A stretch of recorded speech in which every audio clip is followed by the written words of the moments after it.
آج کل پاکستان میں جماعت کے خلاف مخالفت کی ایک دوبارہ لہر شروع ہوئی ہے۔ سیاستدان اور مولوی جو انتخابات میں ہارے ہیں یا اپنی مرضی کے نتائج انہیں حاصل نہیں ہو سکے، ان کی ایک بڑی تعداد فساد پھیلانے کے لیے پھر احمدیوں پر حملے کر رہی ہے۔ ان کا ہمیشہ سے یہی طریق رہا ہے کہ جب خود ناکام ہو جائیں تو سستی شہرت حاصل کرنے کے لیے پھر احمدیوں کے خلاف محاذ کھڑا کر دو۔ یہی یہ لوگ کچھ کر رہے ہیں آج کل اپنے خود غرضانہ مقاصد کے لیے۔ یہ جو بھی کر سکتے ہیں کرتے ہیں اور کر رہے ہیں اور کریں گے۔ اس لیے احمدیوں کو جہاں ہوشیار ہونا چاہیے، وہاں دعاؤں اور صدقات پہ بہت زیادہ زور دینا چاہیے۔ اللہ تعالیٰ مجھے محفوظ رکھے۔ پہلے تو آپ مبارکباد کے مستحق ہیں کہ آپ نے ختم نبوت کے جو ایک معاملہ ہے اس پر پہرا دیا اور جو فیصلہ ہے وہ آپ کے حق میں ہے، تو کیا سمجھتے ہیں کیا اگلا لائحہ عمل کیا ہوگا؟ سر خیر مبارک، سب سے پہلے تو آپ کو بھی بہت بہت مبارک ہو اور آپ کا شکریہ ادا کرتے ہیں کہ آپ یہاں پر تشریف لائے اور آپ ان عشاقان مصطفیٰ کی جو آواز ہے وہ پہنچا رہے ہیں آگے تک، اور اس سے بڑھ کر پوری امت کو جو ہے، امت مسلمہ کو، پاکستان کی جو ہماری جو قوم ہے اپنی، اس کو مبارکباد پیش کرتے ہیں کہ ایسا عظیم فیصلہ آیا ہے کہ ہماری نسلیں اور ہمارے بچوں کے عقائد جو ہیں وہ محفوظ رہیں گے انشاءاللہ۔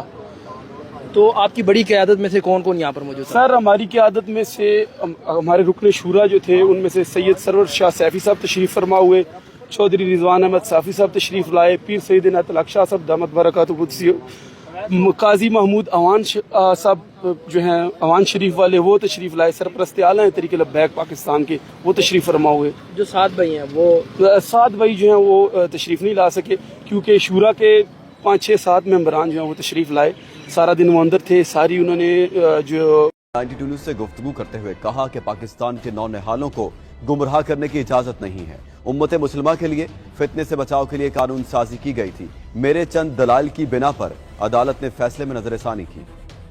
کہیں بھی لوگوں کو کافر نہیں بنایا جا سکتا اور ان کو دوزخ کا ایندھن بنانے کی انہیں اجازت نہیں، اور اسلامیان پاکستان کو کے نونہالوں کو گمراہ کرنے کی انہیں اجازت نہیں۔ تو یہ در حقیقت ایک امت مسلمہ کے فائدہ کے لیے قانون سازی کی گئی تھی۔ اس کا مقصد اور اس کی روح یہی تھی کہ اس فتنہ کا سدباب ہو۔ میں نے دلائل دیے، المطلق یجری علی اطلاق الامور بمقاصد عدویہ ہمارے فقہی قاعدے تھے، تو بہرحال جسٹس صاحب نے پسند کیا اس بات کو اور انہوں نے مہربانی یہ کی کہ وہ اپنا سارا فیصلہ واپس لے لیا۔ پاکستان کے احمدیوں کے لیے آج کل دعا کریں۔ 2 دن ہوئے وہاں جو ایک مقدمہ چل رہا تھا مبارک ثانی صاحب کا، ان کو عدالت سیشن جج نے عمر قید کی سزا سنائی ہے کہ الزام یہ قرآن کریم رکھا ہوا تھا، اسے پڑھتے بھی تھے اور پڑھاتے بھی تھے۔ یہ اب عدالتوں کا حال ہے، ان سے کیا بہتری کی امید کی جا سکتی ہے؟ اس فیصلہ پر تو غیروں نے بھی لکھا ہے کہ کیا مزے کا خیز فیصلہ ہے۔ گو بعض مولویوں نے عمومی طور پر بڑا اس کو سراہا جا رہا ہے، بڑے فیصلے کو، اور بڑی تعریف کی جا رہی ہے جج کی، لیکن انصاف پسند جو لکھنے والے ہیں وہ یہ لکھتے ہیں، بعض لوگوں نے مذاقیہ انداز میں لکھا ہے کہ اتنا بڑا جرم ہے کہ قرآن کریم پڑھتا ہے اور رکھا ہوا ہے گھر میں اور بچوں کو پڑھاتا ہے۔ تو یہ بہرحال ان نام نہاد علماء اور ان کے چیلوں کا حال ہے۔ اگر حکومت کی جو انتظامیہ ہے وہ بھی ان مولویوں کے پیچھے چل کر اسی بات پر بعض جگہ عمل کر رہی ہے۔ بہرحال ہم دعا کرتے ہیں اللہ تعالیٰ ان کی جلد پکڑ کے سامان فرمائے۔ اللہ تعالیٰ کی پکڑ انشاءاللہ جلد ان پر آئے گی اور اس کے آثار نظر بھی آ رہے ہیں، لیکن ہماری دعاؤں میں کمی یا عمل یا عبادت کے حق صحیح نہ ادا کرنے کی وجہ سے اس میں تعطل نہ ہو جائے، اس کی فکر ہونی چاہیے، جیسا کہ آن علیہ وسلم بھی اس خوف سے بعض باتوں کو دیکھ کر دعا کیا کرتے تھے۔ بس دعاؤں کی طرف بہت توجہ کی ضرورت ہے۔ اسی طرح باقی دنیا کے مظلوموں کے لیے بھی دعا کریں، اللہ تعالیٰ ہر جگہ ہر ایک کو امن عطا فرمائے اور ہر فتنہ و فساد سے بچا کے رکھے۔ فیمس ہوا تھا کیس، ان کو اب عمر قید کی سزا دی گئی ہے عدیدہ الطاف کی طرف سے، سیشن جج جو تھیں۔ ایلیگیشن یہ لگا ہے کہ آرڈیننس ایکس کہ مسلمان بننے کا ڈرامہ کر رہے تھے۔